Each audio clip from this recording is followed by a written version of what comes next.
Hello and welcome to another episode of Leaders of Transformation. On this show, I love interviewing people that are transforming the world in some way.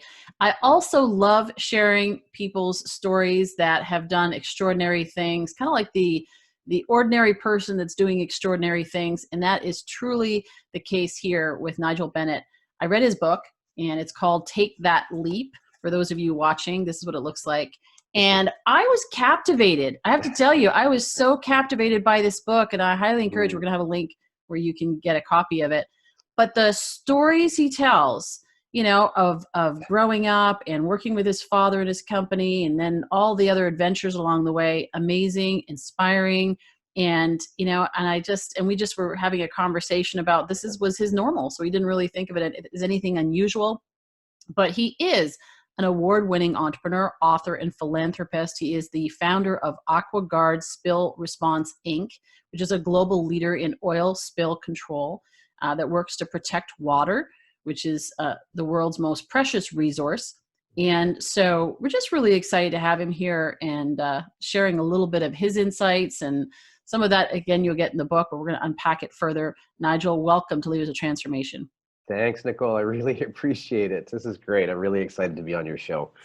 Yeah. Well, and I'm really excited. And a shout out to Karen Schwab from Interview Valet. Yes, her absolutely. And Tom have a great company, and I had the chance to meet them actually, which I don't often do because so many people are spread out and everything. But when I was driving through Michigan on the way back to California, I had a chance to have lunch with them, and that was such a pleasure. And Karen connected me to you, and so I'm just so appreciative of that.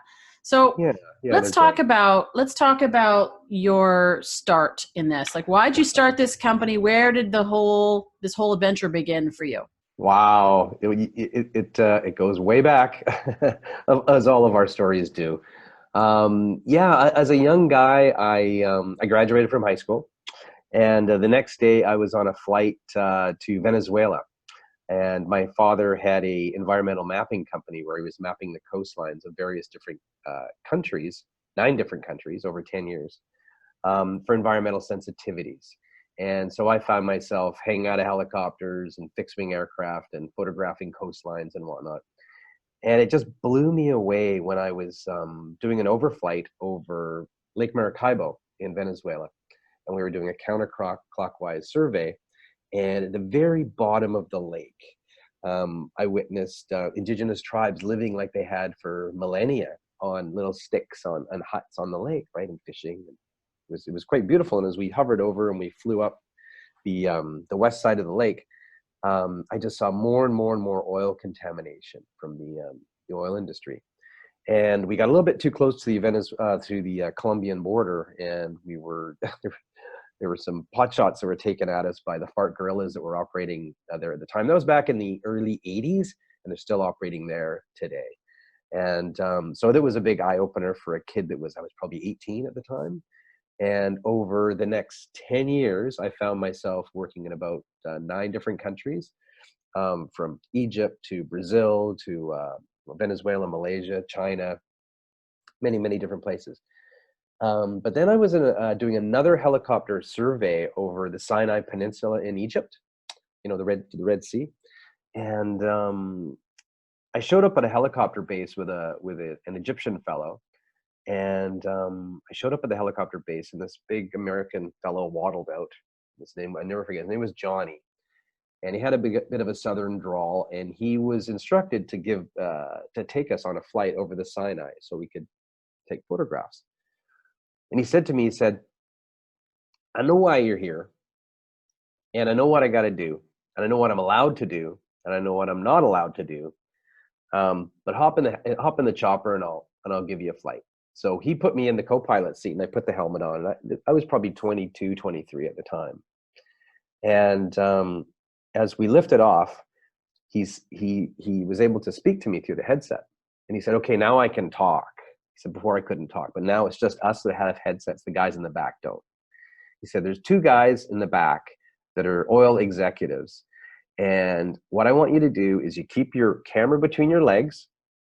And when I tell you, start taking photographs through the glass in the floor," because there was a glass floor in the helicopter.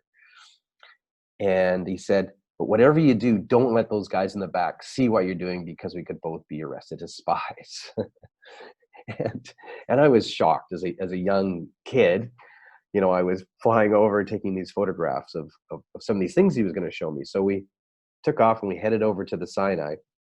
We headed up the west side, and we actually dropped these two fellows off. And then we lifted off again and we headed up, and all I saw was pipeline after pipeline after pipeline that was ruptured, and oil was flowing into the Red Sea. It was flowing like lakes into the Red Sea.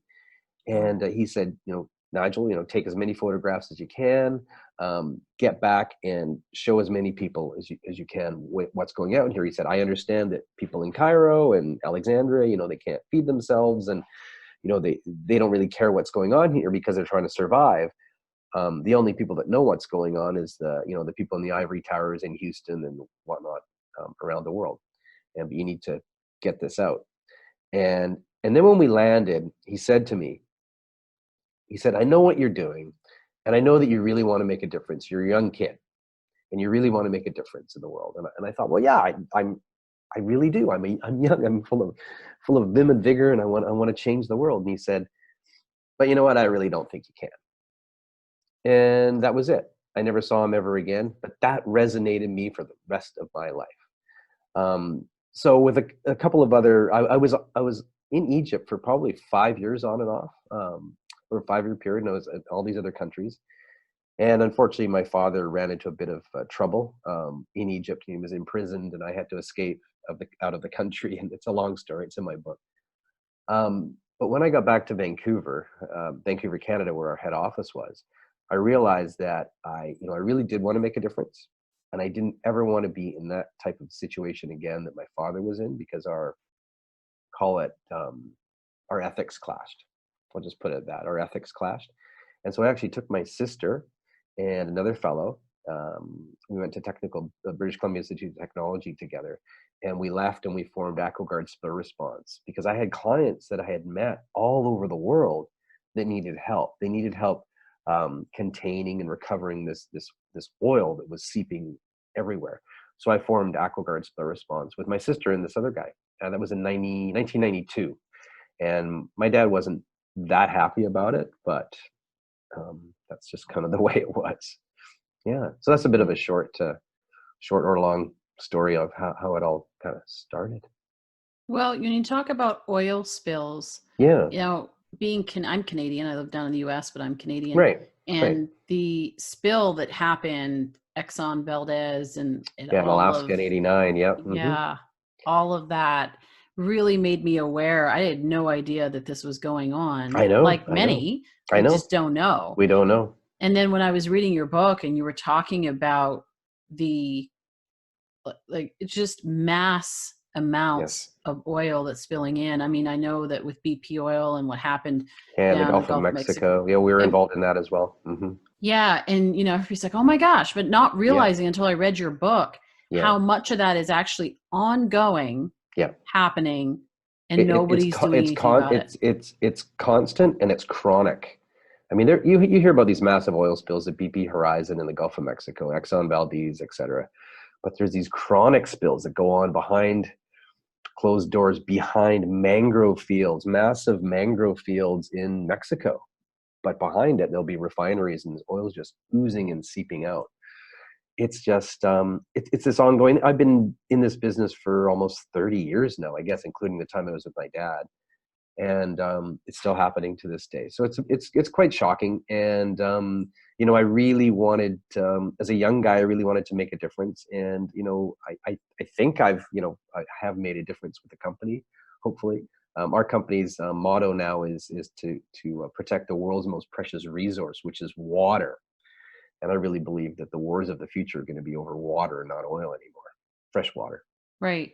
Yeah. So you provide technology, you provide equipment. Yes. And for spills, like you mentioned about BP oil or different ones, you go in and you help them with this technology. So give us a little bit of a sense of how you clean that kind of mess up.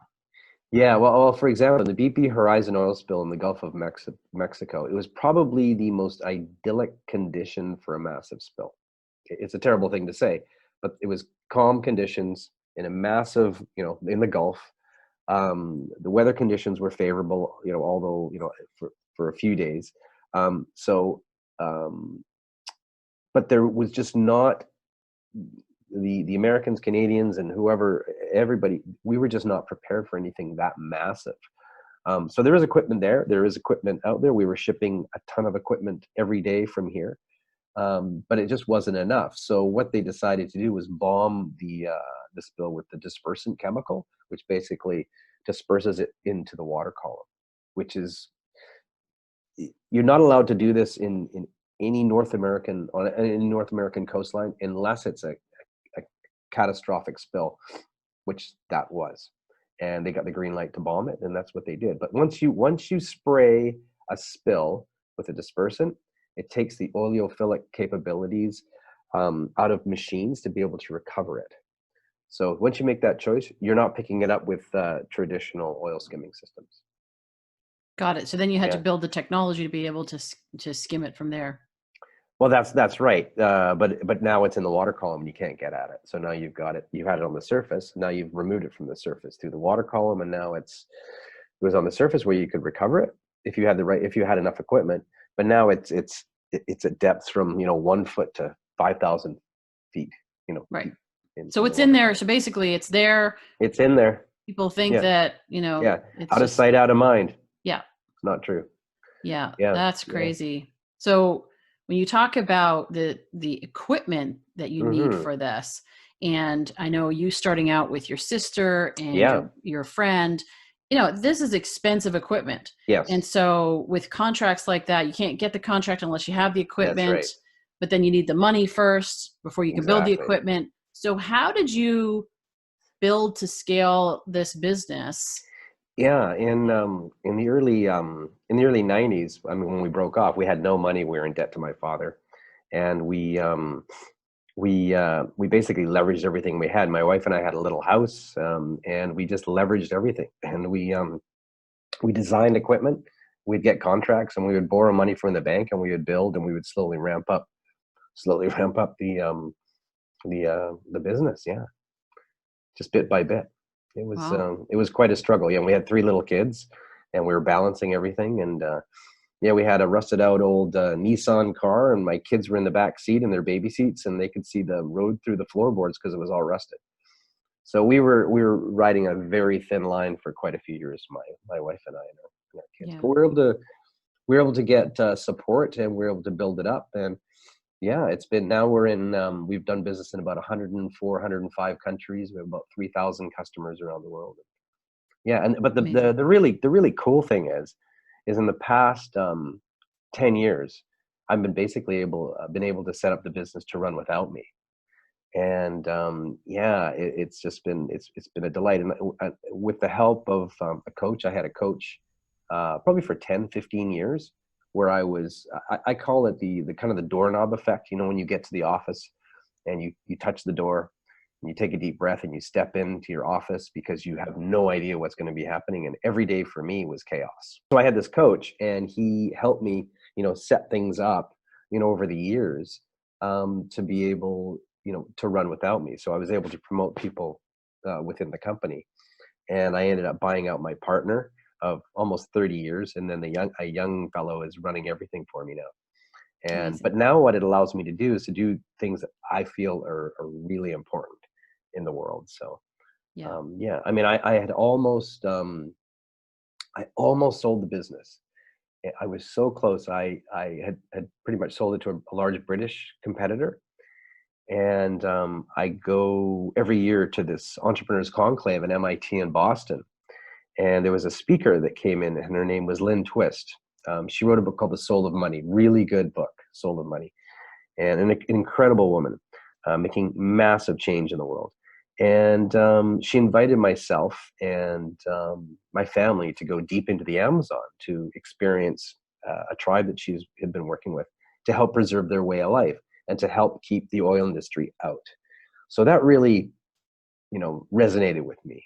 I thought, the oil industry in Ecuador, and I need to go. But I was in the middle of selling my business.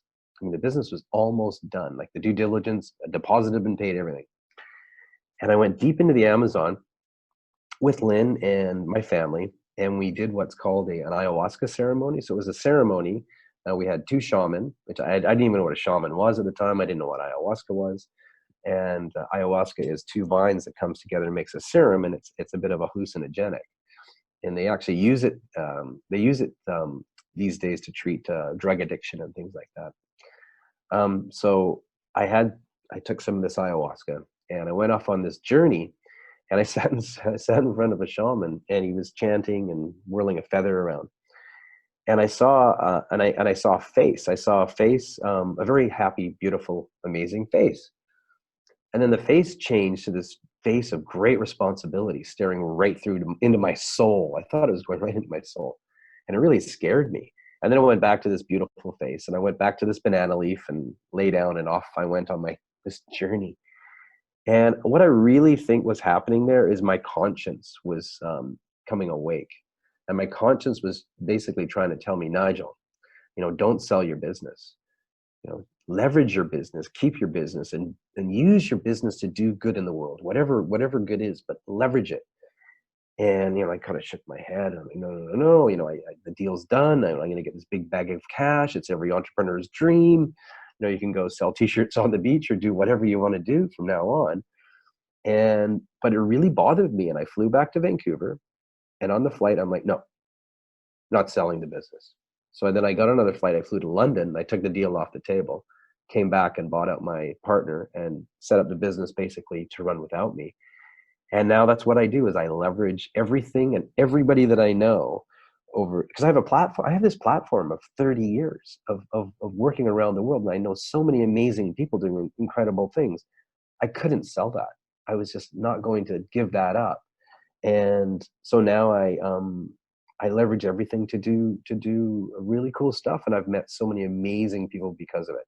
And I think as an entrepreneur, we have a responsibility not to just hoard as much cash as we can, but to actually do something with it and be we should be socially responsible. And so Yeah, that's where, yeah. absolutely. I remember as I was growing up, my parents were always, focused. Obviously, they wanted to make money, that provide for Yeah, the family yeah. and so forth, but they were always very mission driven. And so to me, I Okay. actually grew up with this concept that that's what business was about. Wow. And so it was like, Fantastic. well, you built a business so you could create value. That was your way of fulfilling your mission in life. And Wow. then through that, yeah, you're going to make money, but it's not the first and foremost Right. thing.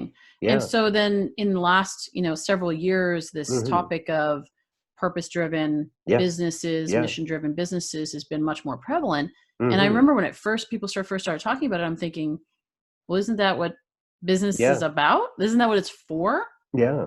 And so kind of like what we were talking about previously about this norm, Just what's perceived your normal. norm? Yeah. Yeah. Yeah.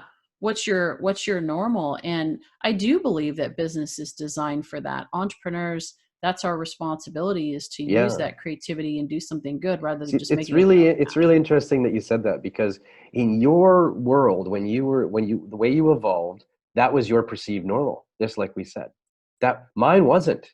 I was raised in more of a right wing, take as much as you can, build and then have all these shiny things. That's the way I was raised that way. Although I was really, really connected to nature, I would kind of shrug things off, and I would take off. I climb mountains and I go rock climbing and I do all this to get away. But your perceived norm, which is amazing.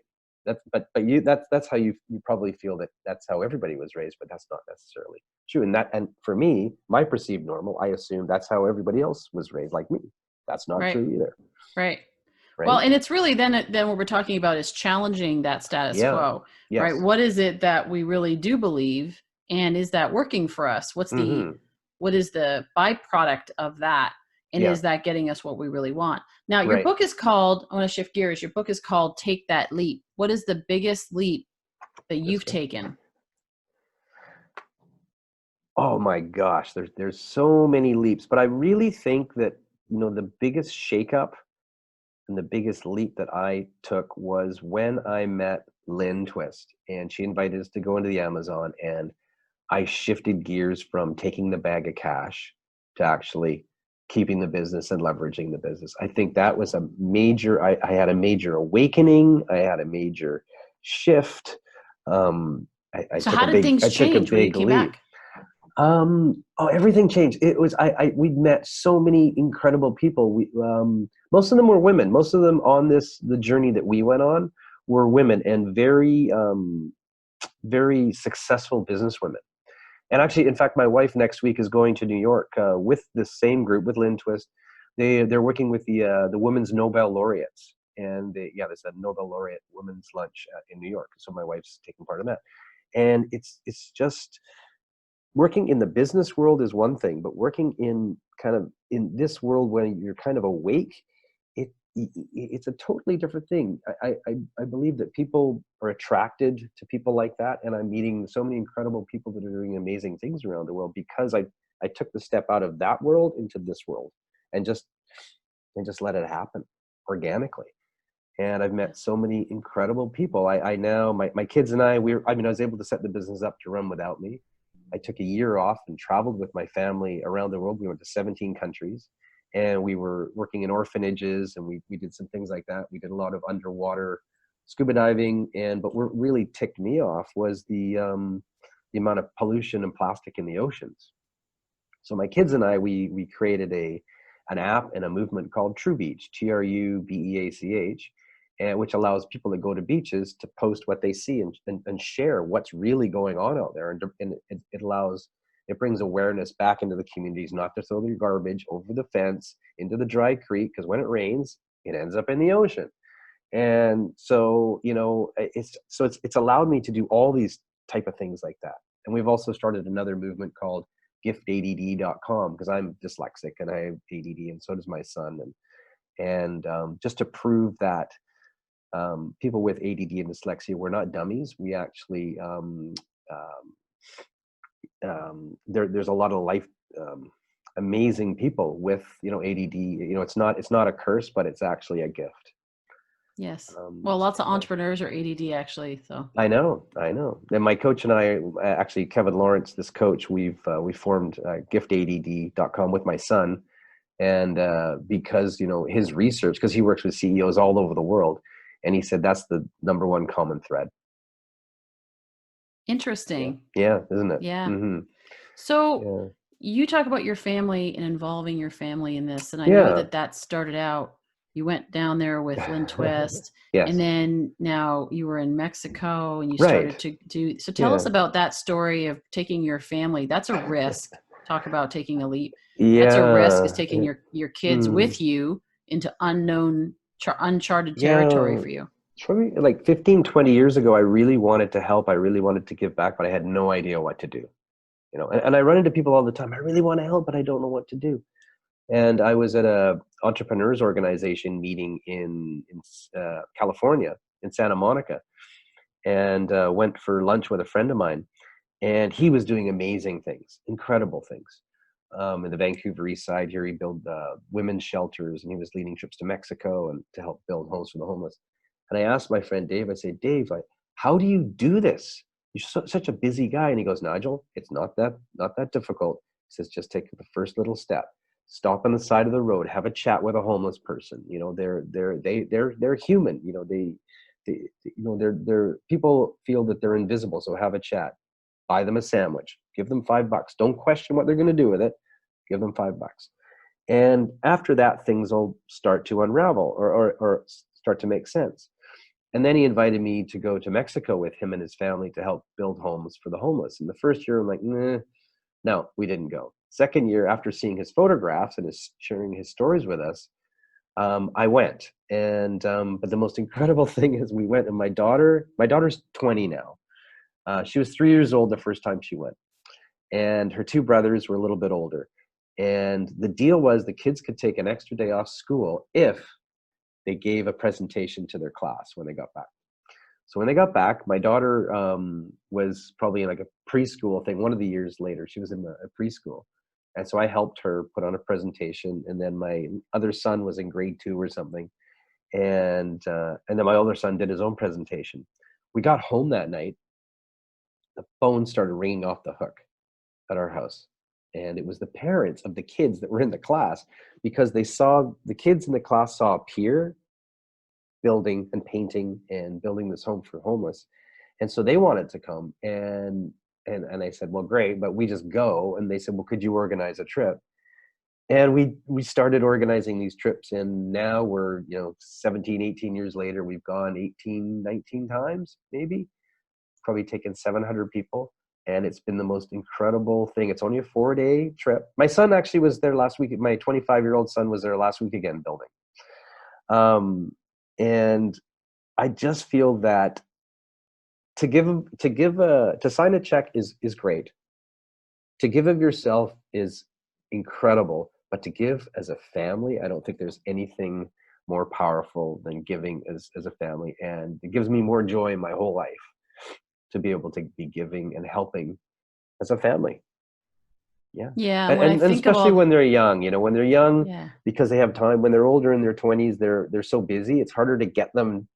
But when they're young, and like your parents did with you, you were raised like that, and that's ingrained in you forever, and you pass it down to the next generations, et cetera. And I think it's invaluable for us. And I think it's, I'm not saying it's a responsibility as parents, but it brings me more joy than anything.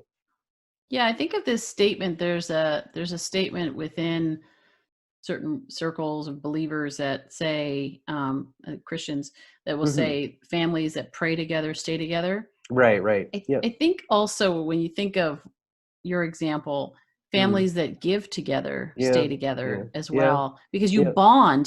It's like, Oh, you when you do. go and Oh you my have those gosh. experiences. Yeah. I've had experiences with people in business, different types of, let's say, intensive trainings or whatever. And it's like, Yeah. we may not talk for years, Yes. but we could pick up the phone and it's like, I know that that Yeah. we know, like, there's a bond there There is. There because we is. experience something together. Yeah, exactly. And the most incredible thing is a lot of the kids, they would be repeats. They would come and we would take kids on their own without their families, or we'd take their families. And so this is when they were younger. Now, my son's friends, they're all in their mid-20s. They're all 25, 26. Well, they call me every year. Nige. Hey, we're going to go Homes of Hope. When are we going? We're going to put our, I'm like, oh my gosh, like you guys, that's amazing. Like, I just can't, like, I get tears in my eyes. Just, it's the most incredible thing. It's kind of that next generation That's your taking it. legacy right there. Yeah, Yeah. I guess It's part of your legacy. I mean, your legacy is, there's many different aspects of that. We talk about the oil mm, spill response business that creates a legacy. There's so many different legacies, mm, but so when you think of this yeah, whole, like, everything that you do, you've alluded to it. You have a coach, you have yes, you have support around you. yes, I know from your reading your book, at one point you were trying to do it all yourself. yes. Talk about the importance of asking for help, because I think sometimes we Oh have a my really gosh. hard time Yeah, we to do. do We that. do. I know. And unfortunately, I watched my father. He never asked for help. He didn't trust anybody, for one thing. And it was all on his own, where I tried, but I was really lucky. I had a good business partner when I broke off, and my sister was really close. My sister stayed in the business only about 4 years, but we were really tight. But then, yeah, we had a coach come in, and I was against the coach, and that was one of the best things I ever did. And then this coach recommended me to another coach because I was talking more personal stuff than business stuff, and he said, "No, I can't help you. You need to talk to this guy." And so I hired this Kevin Lawrence fellow, and together we were able to, work through so many things. I just, and I couldn't do it alone. Another thing was, when I was in the bee's nest, when I was the whole doorknob effect bee's nest thing in early 90s, another friend of mine, he was a professional football player. He was a lineman. He was 330 pounds, and he was in the professional leagues in Canada. And he just retired, and he's got into business, and he joined this group called the Young Entrepreneurs Organization, which now is the Entrepreneurs Organization. And he literally grabbed me by the scruff of the neck, and he said, "Nigel, you're coming with me to a meeting." And I'm like, "No, I haven't got time. I've got 3 young kids. I've got a business when I'm just scratching to survive." And he goes, "That's exactly why you have to come." And he grabbed me and he took me to a meeting, and um, I ended up joining a focus group or forum group inside that. And I was a member for like 18 years. And then I've been in another group since. But peer groups, oh my gosh, like I can't say how valuable peer groups are. And the Entrepreneurs Organization for me has just been one of the best things I ever did. And then the coaching, and I mean, without that, I honestly don't know where I'd be. I really don't. I'd Yeah. probably be divorced, and my kids would hate me, and I would have lost my business. You know, I really believe that. I Yeah. really believe You would have that. been burned out possibly. I'd And have been yeah. burned out. Yeah. And now, like you said, you know, our family, our kids, I mean, we do everything together. I mean, my daughter's in Japan. She's 20. She's teaching skiing for this season, and we have a family Snapchat, and she Snapchats like 8 times a day. It drives us crazy. You know, we're all on this, all 5 of us are on this Snap. And then we've adopted another kind of a son from the Homes of Hope in Mexico. He's 35, and he's back there, so he's part of our family Snap. We have this. It's just, but it wouldn't be unless I had the Entrepreneurs Organization and my coach and whatnot. Scary to think. Yeah. Yeah. So what would you tell entrepreneurs who get to that point of Uh-huh. being burned out, that kind of lost that loving feeling? Yeah. Which It happens. It happens. happens a lot. Happens a lot, and What would it's, you you tell know, them? we're on this roller coaster. Well, I belong to this group at MIT. It was part of the Entrepreneurs Organization for many years, and we've kept it going for, this is my 16th year coming up in April. And I have members come up to me and they say, Nigel, you know, tell me about this coach that you got. And I tell them about it, and I tell them all the great stuff. And they go, well, how much is it? And I tell them, and it's, you know, not cheap. And they go, oh, okay. Yeah, okay, maybe I'll get. And I check in with these guys year after year after year, still haven't, and it's still, their lives are still a disaster. You know, and you know, you have to find the right coach, the right personality fit Yeah. for you. You need somebody to really hold your feet to the fire. Most people think And about it as a cost, though. It's interesting because I being a know, coach myself, people say, how much yeah, do you charge? Wow. exactly, I'm yeah, like, no, you're not paying for my hour yeah, or however much time that we're going to spend right, together. What you're paying for is the impact that you're going to get yeah, out of it and the growth, like what you're talking about. And yeah, so they look at it as a cost versus an investment. They're not looking yeah, at the potential ROI of it. They're looking yeah. at, well, can I afford to spend whatever the amount is? I And know. it's definitely in the, the thousands, tens of thousands, Oh yeah, depending on how yeah, long you're working with them. yeah, And, you look at it and you go, yeah, but what's it worth to yeah. you? I mean, if I look back, if you want to talk about ROI, it's got to be 10 times easily, easily, Yeah. or more. Like, Yeah. Hard to when calculate you're when you talk when you're about in, family and yeah, yeah. yeah, we just, yeah. I mean, even just business, even my business, you know, the profitability and whatnot, and Yeah. just that tiny piece, Yeah. it's, you know, it's well worth it.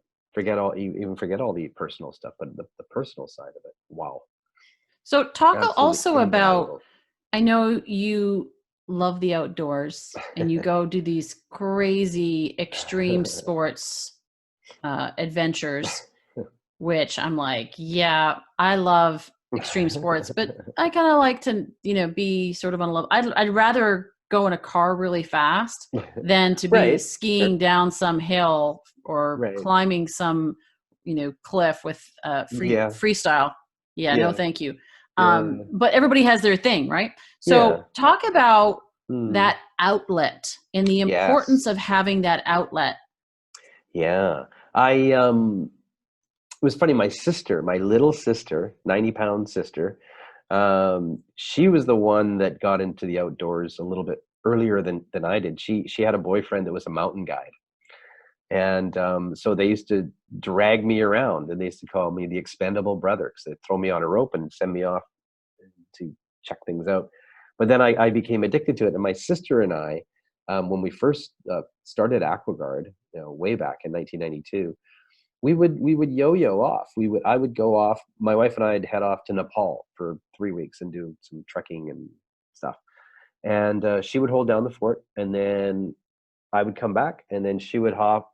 She would be on. She did big mountain stuff, so she'd be on a 3-week expedition to Mount Logan here. So she'd be off doing that, and we got into this rhythm, into this flow of getting away. And I found that when I got away, um, I could think clear. I could think clearly. And then when I would come back, I would have all these solutions to these issues that I was stuck at work, and it was like again, the bee's nest, and I couldn't think, couldn't see the forest through the trees.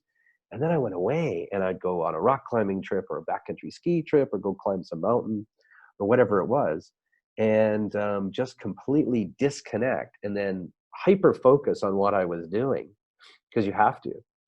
And then I would come back and it'd be that an aha moment. That's how you do it. And and it's usually a very simple answer, but you couldn't see it because you're so busy with life. So my sister and I, we always got into this rhythm of going away, and I still do it. I just got back. I was a 5-day backcountry ski trip with my son last week, and it was absolutely amazing. I mean, you're climbing for 5-6 hours a day, and you're ripping off your climbing skis, and you're dropping off the top of a mountain and skiing the backside, but I come back totally cleansed and ready for the next adventure. Yeah, Yeah, and I I think. think that I noticed for myself that Yeah. I also inherited from my parents a very strong work ethic of Right. go, go, go, Yeah. nonstop. Yeah. And this kind of like delayed gratification that later, we'll Sure. do that later, we'll do that later. And what I noticed, there comes a point for me that if I don't go do that thing, whatever that thing is, or get outside of my Uh-huh. box and my little Yep. world, then my mind wanders there anyway. And Yes. so I'm ineffective. I'm like, no, no, no, we got to stay focused here. And yet I'm ineffective. And so I might as well just go take the trip, because I'll come back far more productive Exactly. than if I would have just stayed and done it.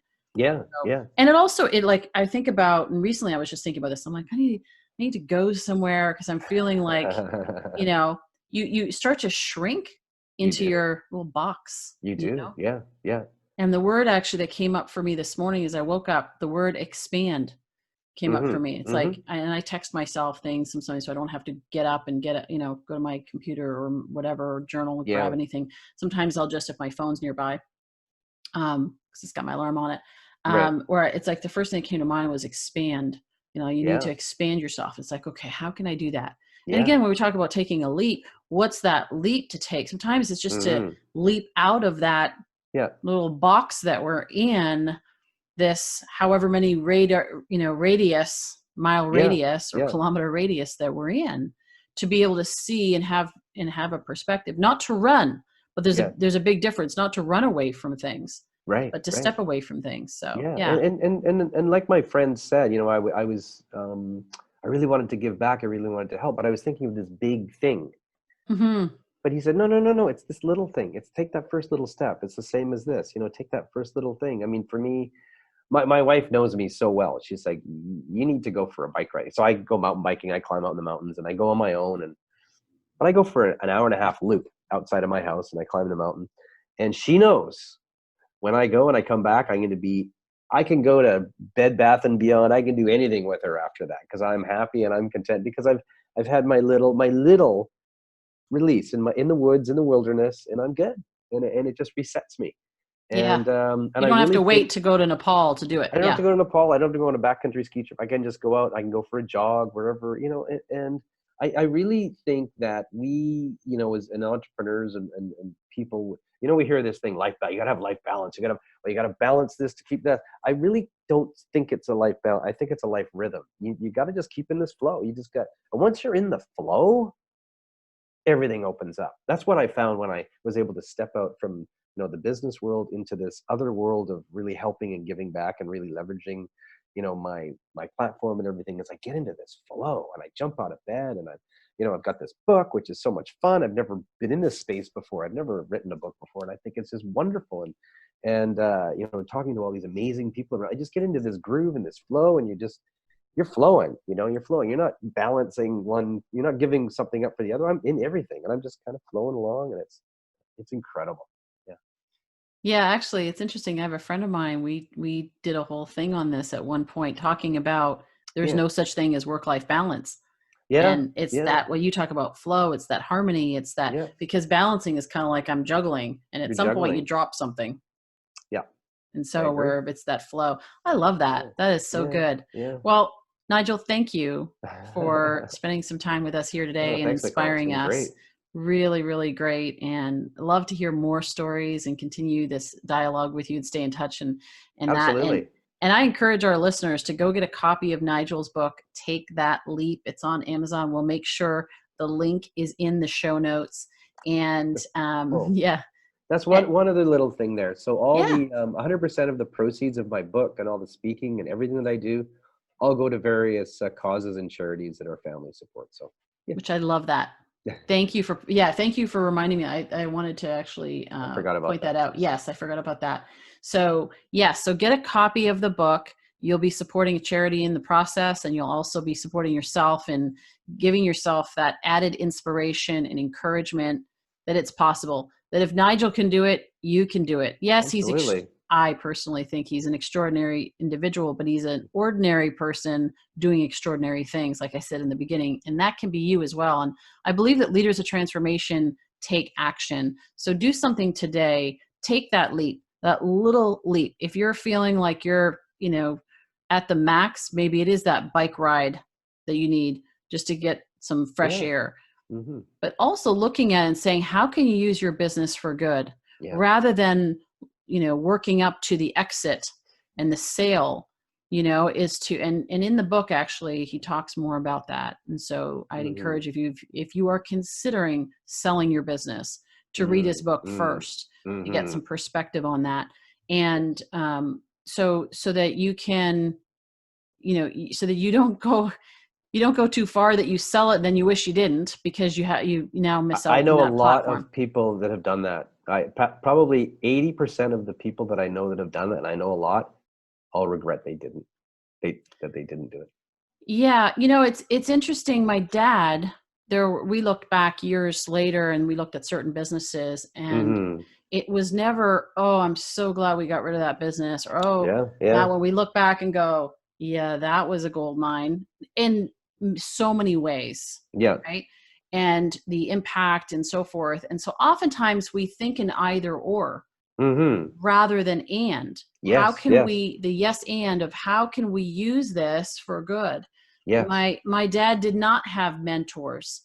And so if he wanted to do something else, he had to give up this to do this. If he needed to fund another initiative or another investment, he thought he needed to sell this one to get the money to build into that one. And that's such a big mistake. He just didn't know until later, looking back and going, I didn't need to do that. Yeah. And then of course you always have this eggs in one basket, just moving the basket around. So I found, I mean, I could talk forever, but I found that the people that I know that have had these businesses, these great businesses, and sold them, they're living in this world of abundance. Things are ticking along and it's going. As soon as they sell, they go from abundance to scarcity because they build a wall around this principle that they've got, and they're not getting the returns that they got when they had their business, and everything in the stress and the anxiety, and it's this transformational, and I've seen it many times. Wow. Terrifying. Yeah. Wow. Yeah. I'm working on a project actually with a core group of people on generosity and exploring this concept of generosity. And a lot of times, this was my observation, which kind of inspired this, is that I realized that in the world, so many people talk about they want to have whatever their language is around it, but they want to have this abundant life, this great life. I want to be happy. I want to have financial freedom, whatever they call it, and fulfillment, all that. They want to have this abundant life. Sure. And yet what I realize is that the problem, why do we not have that? More people have that. And as a society, why are there more people that are depressed and anxious, and families are breaking apart and businesses are struggling and all this? It's like, if that's the goal, why is more and more of society actually going the other direction?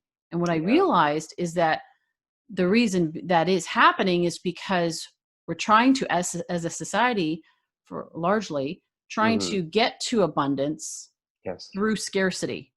And it never happens. It never happens. I know. And so, so there's a whole different shift that, that we get to have in order to create that. And that comes from that place of love and generosity and giving and contribution, however you want to put that, Mm-hmm. that creates that abundance. Another gentleman that I had on this show, James Mm-hmm. Lenhoff, he's a financial planner, certified financial planner. Mm-hmm. And he talks about his clients, and they might have millions of dollars, Sure. and yet they're afraid to give it away because their ceiling, the Yeah. goal which they got to, then Exactly. becomes their floor. And they're like, That's well, right. I wanted to get this much money and now I have this much money, but then I can't give it away because then I won't have it. That's right. And so it's Exactly. like now becomes their floor, and they're afraid and they're in scarcity, and I got to hold on to it. Or if they're retired and then they're looking and saying, I've got to make sure I have enough money, until I die. Yeah. Yeah. And they miss out on enjoying it. And sometimes they have so much money that it's like, you're not going to be able to spend this all. Like, No. there's no way. You There's might no as way. well give away some of this money Yeah. and do something with it while you're still alive. And so, yeah, really, really great. Well, I know. Nigel, My friend Lynn Twist always said, money is like water. It flows out and it flows back in, but it just rushes back in. that's why it's Once you called get into, currency. that's why it's called currency. Exactly. Yeah, and it's Exactly. cash flow because it's Yes. supposed to flow. If it doesn't Exactly. flow, it stagnates. It stagnates. Yeah. Yeah, and it Exactly. loses its value. Yeah, There you go. that's the whole monetary. You want to know how the whole monetary system Yeah. works? It's got to flow. Yeah. It's true, though. It's true. That's what happens, right? Yeah. So, Nigel, thank you so much. Oh, I thanks, appreciate Nicole. I you. appreciate it. That's been Yeah. wonderful. Yeah, Yeah. it's been a blessing. So Great. nigeljbennett.com is the website to connect with Nigel. Again, his book is on the website. It's also on Amazon. You can get a copy of it. Take that link. We'll make sure the links are in the show notes, Right. as well as social links so that you can connect with Nigel. So go check out those show notes. Lots of great resources. We'll also make sure that all the key takeaways, which is kind of like almost like a transcript that we clean up, will be there as well. So if you want to review this in print, you'll be able to do that. And that's at theleadersoftransformation.com. And you can also, of course, find us on social media. We'd love to hear what you're up to in the world, how you're making an impact. And if you have questions or comments, we want to hear that too. And if you like this episode, please share it with another entrepreneur who maybe needs to hear this. Share it with a friend, and leave us a rating and review on Apple Podcasts. Man, those ratings and reviews make such an impact and determines how many people actually get to hear this podcast and even find out about it, right? By the rating system that they have. So you can really help us out by leaving us a rating and review on Apple Podcasts. We really appreciate that. And we look forward to seeing you in the next episode of Leaders of Transformation real soon.